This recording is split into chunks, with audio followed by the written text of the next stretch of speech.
Et bonjour, bonsoir à tous, c'est Monsieur Buggy. Comme vous le savez, Noël approche et si vous manquez d'idées pour faire un cadeau ou simplement pour votre plaisir personnel, je vous propose un top 5 des comics à offrir ou à acheter pour Noël. Et vous vous demandez sûrement pourquoi seulement 5 comics et pas plus. Alors d'abord parce que c'est ma vidéo et que je fais ce que je veux, et ensuite aussi parce que mon ami Xander a écrit un article où il vous donne son top 5 à lui avec des comics différents des miens. Donc allez le voir, ça vaut le coup et je vous mets un lien en description.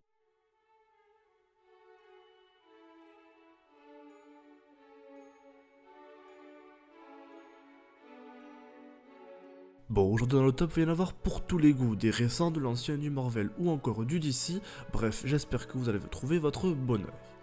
Et on commence dans le top avec Superman Red Son. Vous avez-vous déjà demandé ce qui se serait passé si le dernier fils de Krypton n'avait pas atterri dans le Kansas, mais en URSS? Non? Eh bien Mark Millar, Kellyanne Plunkett, Dave Johnson répondent pour nous à cette question. En effet, dans ce What If, Mark Millar nous propose une uchronie, où Superman aurait grandi en URSS et serait devenu un symbole pour le pays.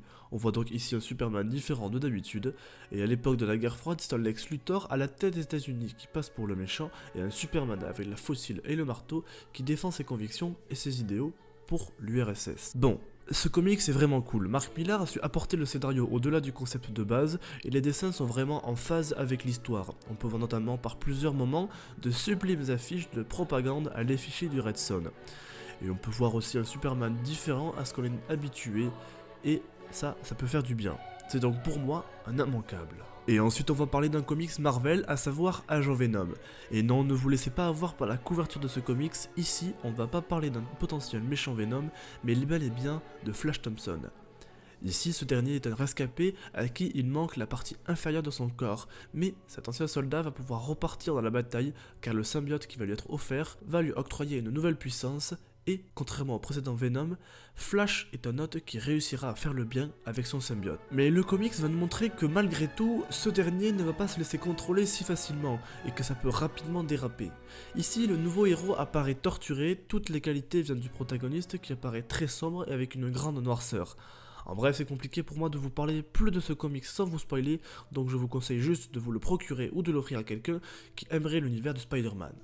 Et maintenant on va parler d'un vieux comics réalisé par notre cher Frank Miller, sorti pour la première fois en 1986. Ce comics a eu plusieurs rééditions et son histoire est la suivante.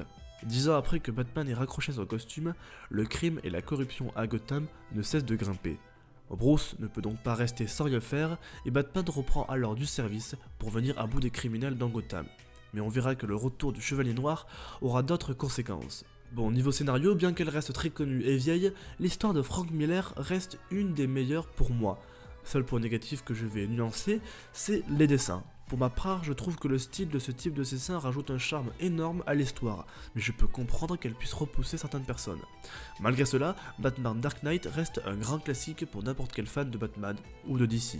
Daredevil Renaissance, ou Born Again en VO, est un comics signé par Frank Miller et David Mazzucchelli.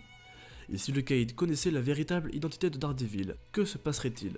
C'est avec ce postulat pourtant très simple mais sacrément efficace que le comics commence. En effet, l'histoire nous montre comment un Daredevil qui a tout perdu va faire pour se venger contre son ennemi de toujours, le Caïd. Avec des dessins qui n'ont vraiment pas vieilli et un scénario vraiment super, je peux une fois de plus que vous le conseiller. Et pour finir, je ne peux que vous conseiller l'excellent comics La Cour des Hiboux.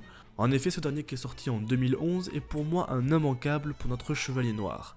Ce comics, qui nous est offert par Scott Snyder et Greg Capullo, nous montre comment le Chevalier Noir fait face à un nouvel ennemi qui pourtant semble présent dans Gotham depuis très longtemps.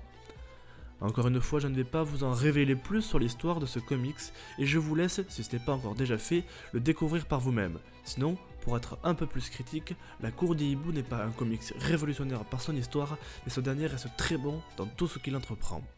Et comme je vous le dis, si ce n'est pas révolutionnaire par l'histoire, cela reste tout de même excellent. Il a ensuite, je trouve, une très belle coloration et des dessins qui sont parfaits. Mais je vous laisse découvrir ce comics par vous-même, car il faut vous le procurer. Et voilà, c'est déjà la fin de cette vidéo sur un top 5 des comics à acheter pour Noël. J'espère qu'elle vous aura plu.